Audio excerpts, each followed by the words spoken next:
Yesterday was a catastrophic day for our nation and our military. We're reminded of the words of John 15:13.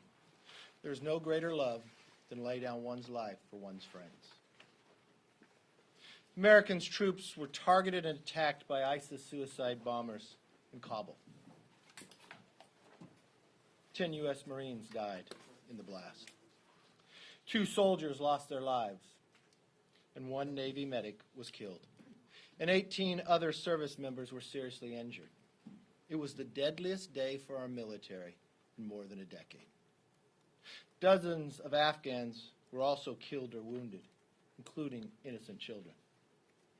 To the new 13 Gold Star families, my message to you is this. Your loved ones died as heroes. We will always honor their memories, and we pray that you will know peace. Those who died actually knew there was a threat of an attack, and they carried out their mission anyway. Heroic.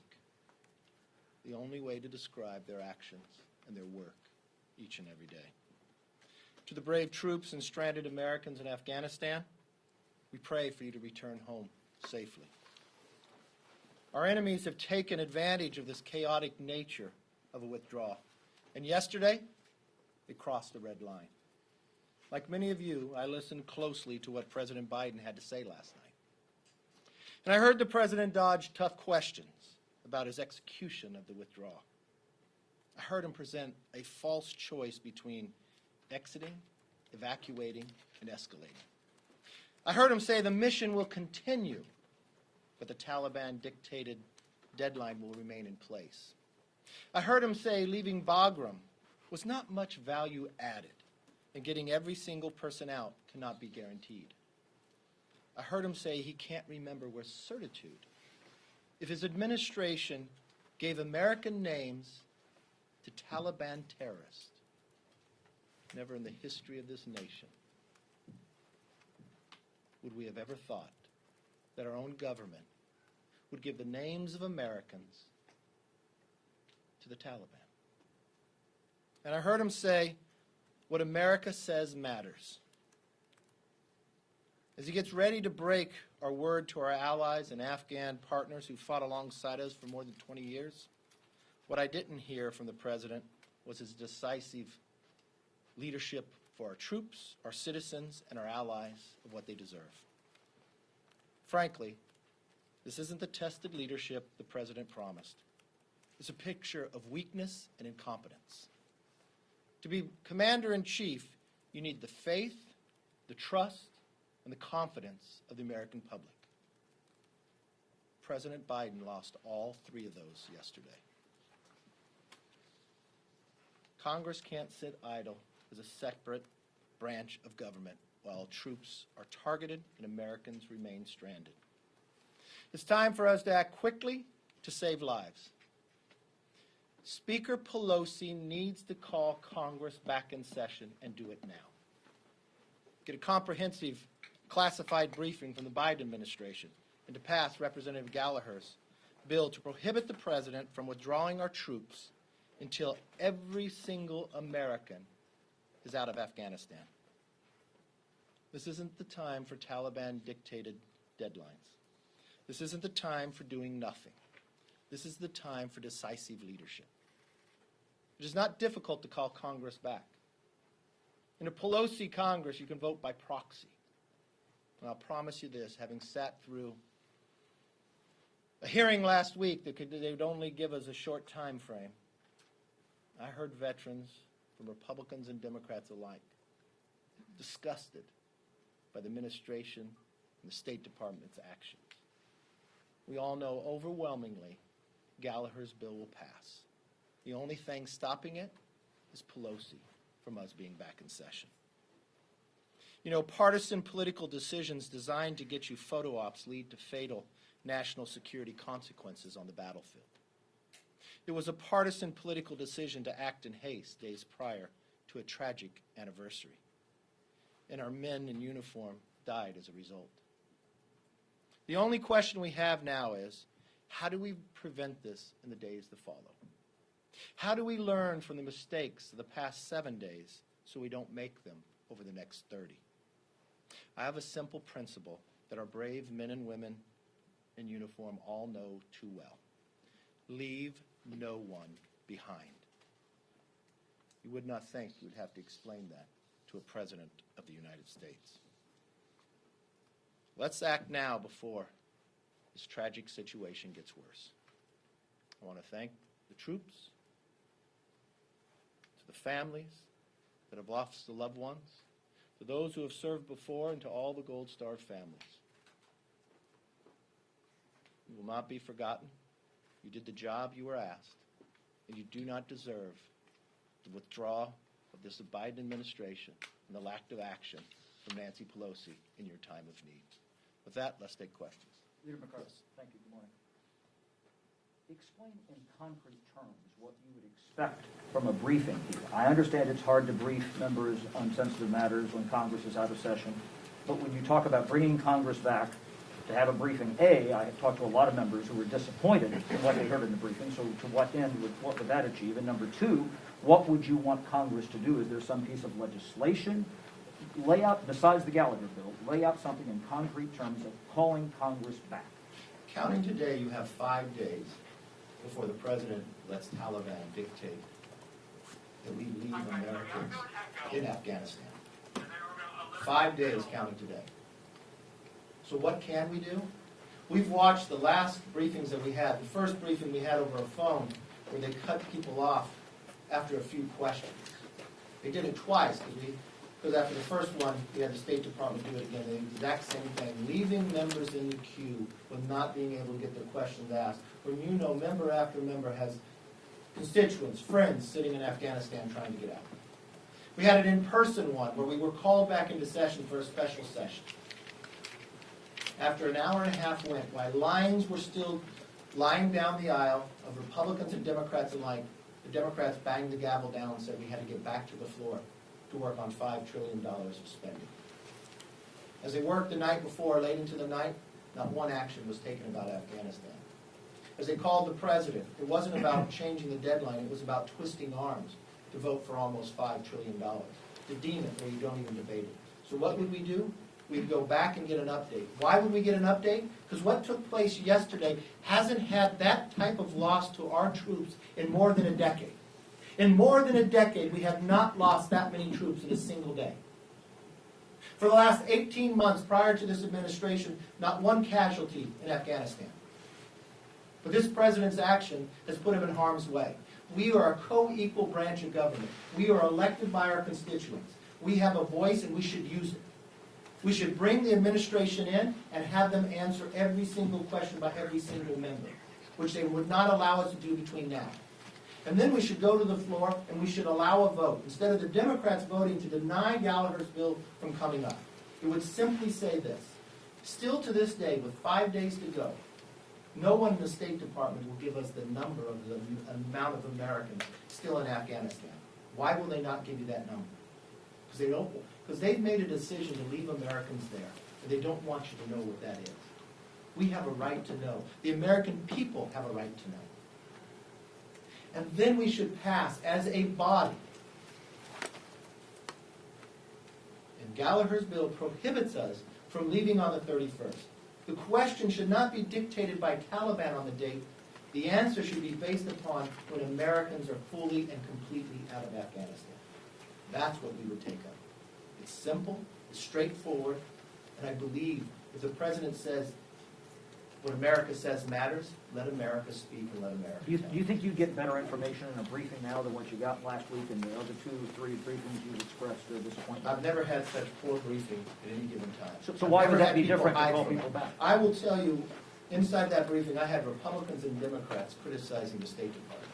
Based upon the information they were given in the past, I had questions by Democrats I heard wanting an answer. They said they would not give it. Why would you quit? Why would you quit with 5 days to go? Why would you quit when Americans are still sitting over there?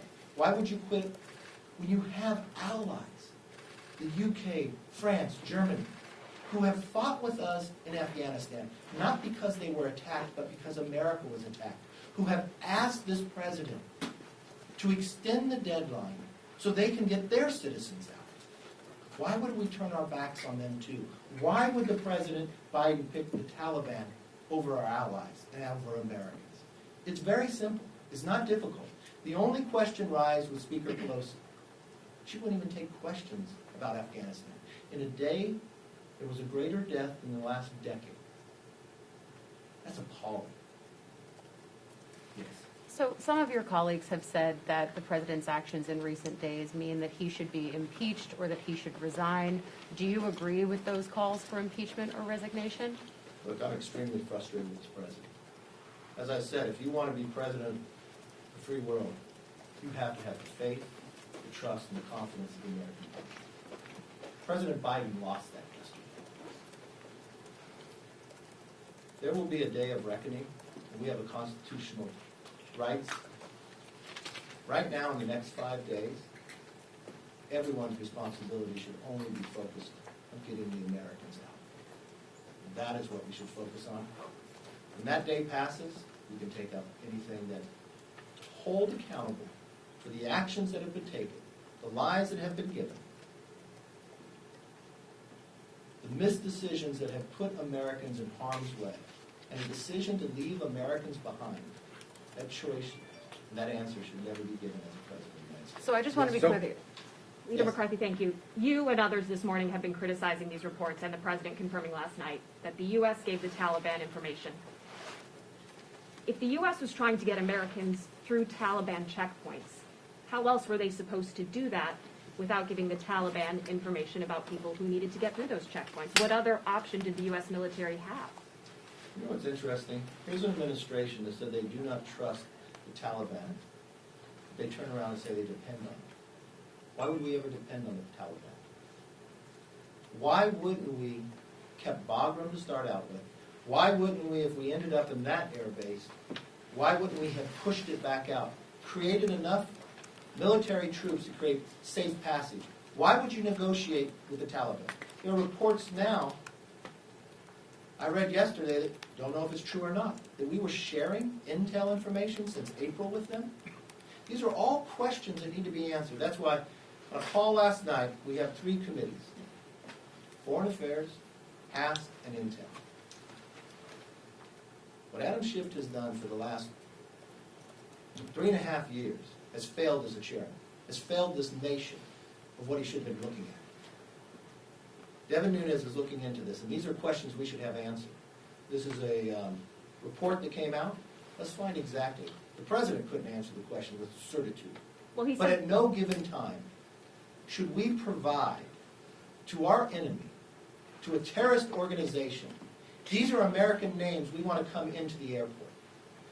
Why, when we're having other nations, our allies, going out and picking up their citizens, why wouldn't we have created a situation of safe passage?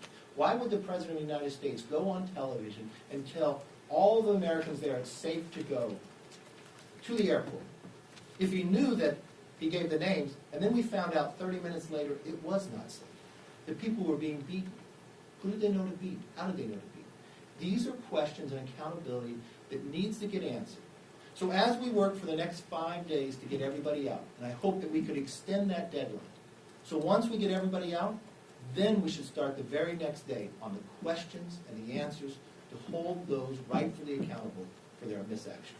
Yes. Mr. Leader, a bill that you'd like to see passed specifically has a line in there about keeping American troops there only if the situation there becomes too dangerous, which would essentially still give the White House the discretion as to whether or not the troops should be there or not. And couldn't you make the argument that the situation there is already too dangerous? So does that bill effectively achieve the goal that you want of keeping troops there beyond the 31st deadline? Look, the only way we want troops to be there is to make sure Americans get back safely and that the troops are safe. The number of troops that you bring to bring safety, prior to the Biden administration, you only had 2,500 troops there. You had Bagram Air Force Base. You had 18 months of not one casualty. He actually has more troops on the ground today, and he has the most casualties that's happened in the last decade. Instead of allowing the State Department to run this, I'd allow the military to run it. What does it take to get them out safely, and what does it take to do it with American men and women and not the Taliban? Do you think that There's no other answer that could be. do you think that means two questions, if you don't mind. Just to clear this up, because on whatever day you did your press conference this week, you said you believed the U.S. should have a permanent force in Afghanistan. When I asked you that, you no longer. I would have checked and maintained the Bagram Air Force Base. Okay. Why? Because the proximity to the region it is in, from Russia, from China, from Pakistan, the ability when the president tells me to look over the horizon. How can you look over the horizon if you don't have the opportunity? I believe we could have maintained it safely. We've just gone 18 months with no casualties. That we could have maintained 2 runways. It's only 30 nautical miles from Kabul.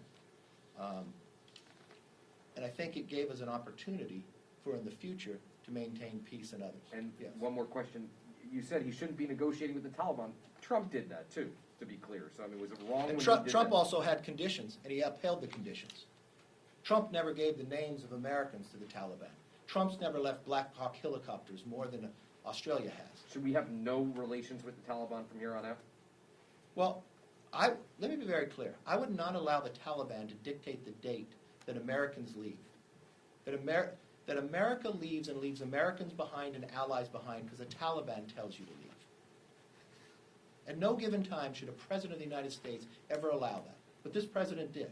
And I don't believe any other president would, Republican or Democrat, outside of Joe Biden. Yes, sir. Given that military experts, some have said that the perimeter around the airport needs to be extended, then would you be in favor of, if the military said we need more people on the ground there, to having more military on the ground there? If the military says it makes them safer, yes, I would. You want to be able to go in with enough troops and enough supplies that they are safe. You have C-17s coming in, you can bring the MRAP and others to make sure you can go out, bring Americans back in without relying upon the Taliban, and get out in a faster process than what they're doing and with less casualties. That's what they should have done from the beginning. Look, I don't think people are arguing about whether we should have left or not in Afghanistan. It's how. And I don't believe anybody in this country believes that this president has done it right. He has failed time and again. Thank you. Are we going back to war, Leader McCarthy?